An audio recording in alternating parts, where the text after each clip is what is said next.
नमस्कार, मैं गर्वित शर्मा आपके सामने हाजिर हूँ नई वीडियो के साथ। वीडियो शुरू करने से पहले सबसे ज़रूरी बात, मैं पर्सनली किसी भी पार्टी को सपोर्ट नहीं करता। एक कांग्रेसी चमचा या मोदी भक्त होने से पहले मैं इस देश का एक जिम्मेदार और जिंदा नागरिक हूँ, जिसे पूरा हक है और उसका अधिकार भी है इस देश के सही गलत फैसलों पर बोलने का। वीडियो किसी भी राजनीतिक पार्टी के समर्थन को बिल्कुल प्रेरित नहीं है। मुझे भक्त करार देने से पहले इस वीडियो को कृपया पूरा देखें और उसके बाद कोई फैसला लें। मुझे लगता है कि हम सबके पास एक पर्सनल एबिलिटी होती है जिससे हम सही गलत का अंदाज़ा लगा सकते हैं। बिल्कुल उसी तरीके से मैंने ये सब सोच करके वीडियो बनाई है, तो वीडियो को एक बार पूरा देखें और उसके बाद कोई फैसला लें। पिछले कुछ दिनों से एक बात बड़ी चर्चा में है कि मोदी ने देश बेच दिया। व्हाट्सएप यूनिवर्सिटी के छात्र और उससे ग्रेजुएट लोग जो मोदी के विरोध में हैं, इस खबर को जमकर फैला रहे हैं। वहीं बीजेपी के समर्थक और उसके IT सेल वाले के जो लोग हैं, वो भी अपने स्वनिर्मित तथ्यों और अपने ही दिमाग से और अपने ही चीज़ों से यह साबित करने की कोशिश में लगे हुए हैं कि किस तरह से इस मोनेटाइजेशन को मोदी जी का मास्टर स्ट्रोक साबित किया जा सके। सबसे पहले जान लेते हैं मोनेटाइजेशन या निजीकरण होता क्या है। निजीकरण का एक आसान सा मतलब है कि सरकार सरकारी संपत्तियों का शेयर का एक खास हिस्सा निजी हाथों में एक निश्चित किराए के बदले एक निश्चित अवधि तक दे देती है, जिसकी प्राथमिक चीज़ें जैसे प्रशासन, सुरक्षा और कार्य सरकार अपने पास रखती है।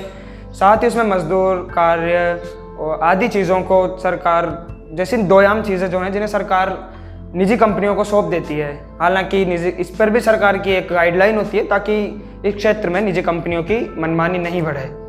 अब जान लेते हैं कि मोनेटाइजेशन या निजीकरण क्यों ज़रूरी है।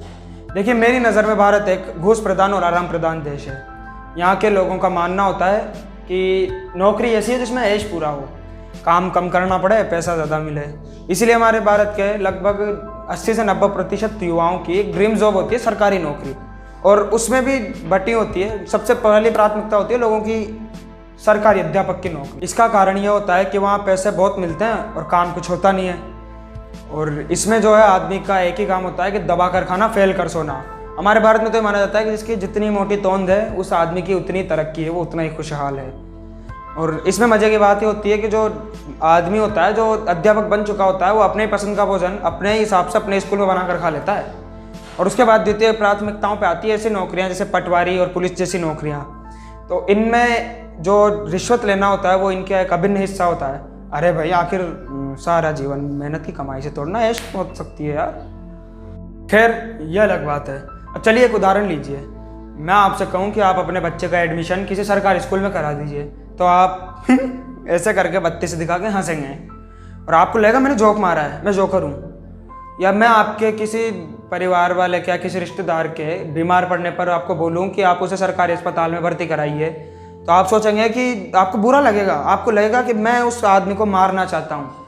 यही नहीं, हमारे यहाँ तो जैसे पुलिस समय पर कभी नहीं आती, सरकारी काम में पैसा तो लगता ही है, ऐसे डायलॉग तो हमारी संस्कृति में ही अब एक तरह से आ चुके हैं। हमारी संस्कृति ने अपना लिया इन डायलॉग्स को। तो ऐसा इसलिए हो रहा है क्योंकि हमारा सरकारी सिस्टम हराम और मक्कारी के नशे में धुत है और धीमी मौत मर रहा है। यहाँ सब कुछ राम भरोसे है।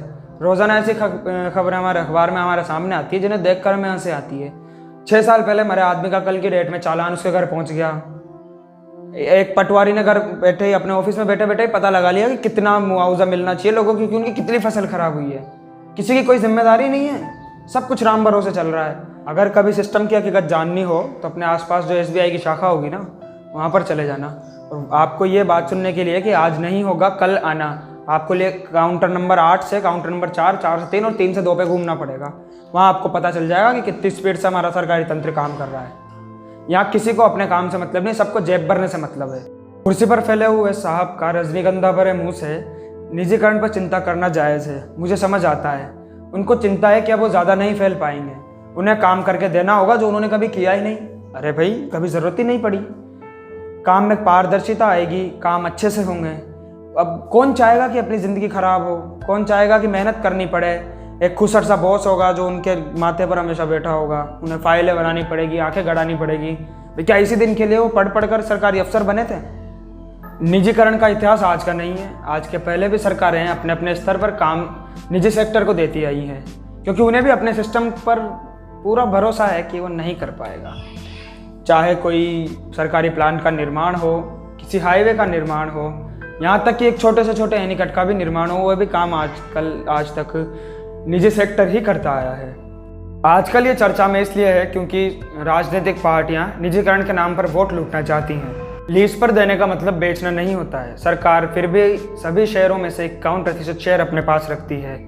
कांग्रेस सरकार भी अपने अपने स्तर पर चीज़ों का प्राइवेटाइजेशन करती आई है, चाहे वह एयरपोर्ट प्राइवेटाइजेशन हो या मुंबई पुणे वे का प्राइवेटाइजेशन हो या रेलवे का प्राइवेटाइजेशन हो। सभी सरकारी प्लांट्स को कांग्रेस सरकार ने 2014 से पहले लीज पर दे रखा था। उस समय तो मोदी नहीं थे, तो क्या इसका मतलब यह हुआ कि कांग्रेस ने देश बेचा था? निजी सेक्टर में जाने से इन सभी का विकास ही हुआ है और मौजूदा स्थितियों से भी विकास ही होगा। मौजूदा सरकार भी इसी राह पर है। इससे काम अच्छे से होंगे, सरकारी अफसर विलासिता से बाहर आएंगे, सरकारी कामों में पारदर्शिता आएगी, वह स्थितियां पहले से अच्छी होंगी। हो सकता है बेसिक मुद्दों पर हमारी सरकार पूरी तरह से नकारा साबित हुई हो, लेकिन निजीकरण का फैसला एक बहुत अच्छा फैसला है। फिर भी अगर आपको मोनेटाइजेशन से इतनी ही दिक्कत है तो सबसे पहले एक काम कीजिए, अपने बच्चे को प्राइवेट स्कूल से निकालकर सरकारी अस्पताल में डालिए। एसी बसों को छोड़कर खटारा रोडवेज बसों में सफ़र कीजिए। बेशक आप उससे बीमार होंगे और जब बीमार हों तो सरकारी अस्पतालों में अपना इलाज करवाइए।